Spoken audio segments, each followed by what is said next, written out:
নমস্কার বন্ধুরা, আজ আমি নিয়ে এসেছি কুঁদরির এমন একটি নিরামিষ রেসিপি যেটা কিন্তু আপনারা এর আগে কোনোদিন খাননি। আর এটা গরম গরম ভাতের সাথে খেতে দুর্দান্ত লাগে। এটা থাকলে আর অন্য কোনো কিছুই লাগবে না, সমস্ত ভাত এটা দিয়েই খাওয়া হয়ে যাবে। আর তৈরি করাও কিন্তু খুবই সহজ, খুবই কম সময়ে আর বাড়িতে থাকা সাধারণ কিছু ঘরোয়া মশলা দিয়ে এই রান্নাটা তৈরিও হয়ে যায়। চলুন তাহলে দেরি না করে রান্না শুরু করা যাক। তো প্রথমেই আমি এখানে প্রায় 400 গ্রাম মতো কুঁদরি নিয়েছি।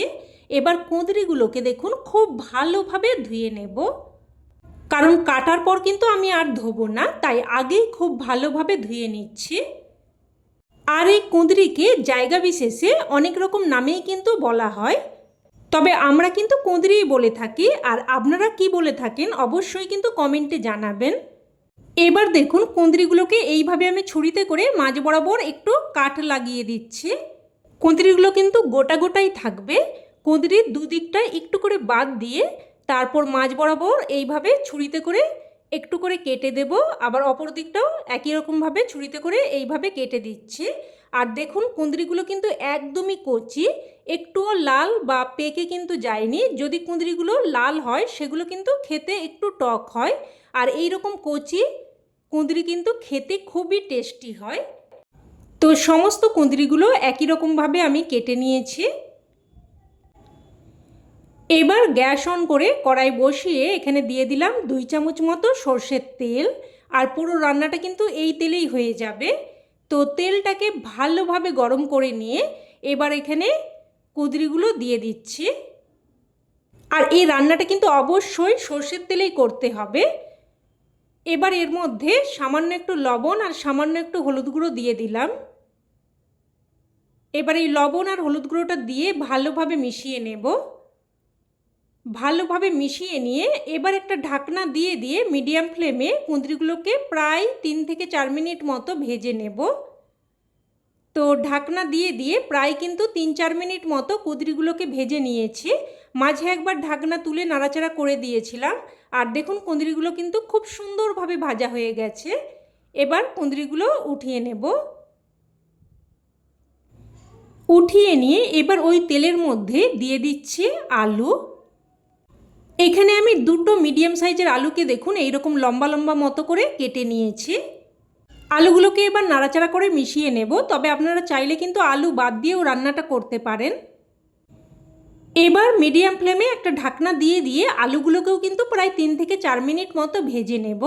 আর এই সময় আমি একটা মশলা তৈরি করে নেব। তো একটা পাত্রের মধ্যে নিয়ে নিচ্ছি হাফ চামচ মতো সাদা বা হলুদ সর্ষে, হাফ চামচ মতো কালো সর্ষে, হাফ চামচ মতো গোটা জিরে, আর সামান্য একটু আদা, আর দুটো কাঁচা লঙ্কা। তবে ঝালটা কিন্তু অবশ্যই আপনারা আপনাদের স্বাদ অনুযায়ী দিয়ে দেবেন। এবার এই মশলাগুলোকে আমি শিলেতে করে বেটে নেব। তবে আপনারা চাইলে কিন্তু মিক্সার গ্রাইন্ডারে করেও বেটে নিতে পারেন। তবে যেহেতু অল্প মশলা আমি কিন্তু শিলেতে করেই বেটে নিচ্ছি। বন্ধুরা, এই রান্নাটা আপনারা কিন্তু একবার হলেও অবশ্যই এইভাবে বানিয়ে দেখবেন। খেতে ভীষণই টেস্টি হয়, একবার খেলে কিন্তু রোজ বানাতে ইচ্ছে করবে। তো মশলাটাকে আমি একদম মিহি করে বেটে নিয়েছি। এবার এদিকে ঢাকনা দিয়ে দিয়ে প্রায় 3-4 মিনিট মতো আলুগুলোকে ভেজে নিয়েছি। দেখুন আলুর মধ্যে কিন্তু খুব সুন্দর একটা কোটিং পড়ে গেছে, আর আলু কিন্তু একদম সুন্দরভাবে ভাজা হয়ে গেছে। এবার আলুগুলো উঠিয়ে নিলাম। এবার ওই তেলের মধ্যে অল্প একটু প্রায় 1-3 চামচ মতো কালো জিরে আর দুটো শুকনো লঙ্কা দিয়ে দিলাম। এবার ওই ফোড়নটাকে নাড়াচাড়া করে কয়েক সেকেন্ড ভেজে নেব। ফোড়নটা ভেজে নিয়ে এবার এখানে দিয়ে দিচ্ছি টমেটো। এখানে আমি দুটো মিডিয়াম সাইজের টমেটোকে ছোট ছোট টুকরো করে কেটে দিয়েছি। এবার টমেটোটা দিয়ে একটু নাড়াচাড়া করে ভেজে নেব। একটুক্ষণ নাড়াচাড়া করে ভেজে নিয়ে এবার এখানে বেটে রাখা মশলা দিয়ে দিচ্ছি। মশলার বাটি ধুয়ে অল্প একটু জলও দিয়ে দিলাম। এবার দিয়ে দিচ্ছি স্বাদ অনুযায়ী লবণ। আর তরকারির সমস্ত লবণটা কিন্তু আমি একেবারেই দিয়ে দিলাম। দিয়ে দিলাম হাফ চামচ মতো হলুদ গুঁড়ো, আর অল্প একটু কাশ্মীরি লঙ্কার গুঁড়ো দিয়ে দিলাম। এই লঙ্কার গুঁড়োতে কিন্তু ঝাল বেশি হবে না, তবে তরকারির কালারটা সুন্দর আসবে। তাই আপনারা চাইলে কিন্তু লঙ্কার গুঁড়োটা বাদ দিয়েও রান্নাটা করতে পারেন। শুধুমাত্র কিন্তু কাঁচা লঙ্কা দিয়েও রান্নাটা করতে পারেন। তো সব কিছু ভালোভাবে মিশিয়ে নিয়েছি। এবার একটা ঢাকনা দিয়ে মশলাটাকে প্রায় 2 থেকে 3 মিনিট মতো কষিয়ে নিয়েছি। দেখুন মশলা থেকে তেল সেপারেট হয়ে গেছে আর টমেটোগুলো এইভাবে একটু চেপে চেপে ভালোভাবে মিশিয়ে নিলাম। এবার এখানে ভেজে রাখা কুঁদরি আর আলু দিয়ে দেব। অল্প একটু জলও দিয়ে দিচ্ছি। এবার সব কিছু নাড়াচাড়া করে ভালোভাবে মিশিয়ে নেব। আর আপনারা কিন্তু অবশ্যই পুরো ভিডিওটা দেখবেন, না হলে কিন্তু রান্নাটা বুঝতে পারবেন না, আর তখন হয়তো রান্নাটা করতে গেলে অতটা ভালো হবে না। তো সব কিছু ভালোভাবে মিশিয়ে নিয়ে এবার আবারও একটা ঢাকনা দিয়ে মিডিয়াম ফ্লেমে মশলাটাকে কষিয়ে নেব। তো ঢাকনা দিয়ে প্রায় 3-4 মিনিট মতো সবজির সাথে মশলাটাকে খুব সুন্দরভাবে কষিয়ে নিয়েছি। আর এইভাবে যদি একটু বারবার কষিয়ে নিয়ে রান্নাটা করা হয়, যে কোনো সাধারণ রান্নার স্বাদও কিন্তু দেখবেন অসাধারণ হয়ে যায়, আর তরকারির কালারটাও কিন্তু খুবই সুন্দর হয়। এবার এখানে আমি দিয়ে দিলাম 1 বাটি মতো গরম জল। অবশ্যই কিন্তু গরম জলটাই দেওয়ার চেষ্টা করবেন, তাতে রান্নার স্বাদও যেমন বজায় থাকবে আর রান্না কিন্তু তৈরি হতেও খুবই কম সময় লাগবে। তো এবার আবারও একটা ঢাকনা দিয়ে 4 থেকে 5 মিনিট মতো রান্না করে নেব। আর এই সময় আমি একটা মশলা তৈরি করে নিচ্ছি। তো এখানে দেখুন 1 চামচ মতো পোস্তকে আমি মিহি করে বেটে নিয়েছি।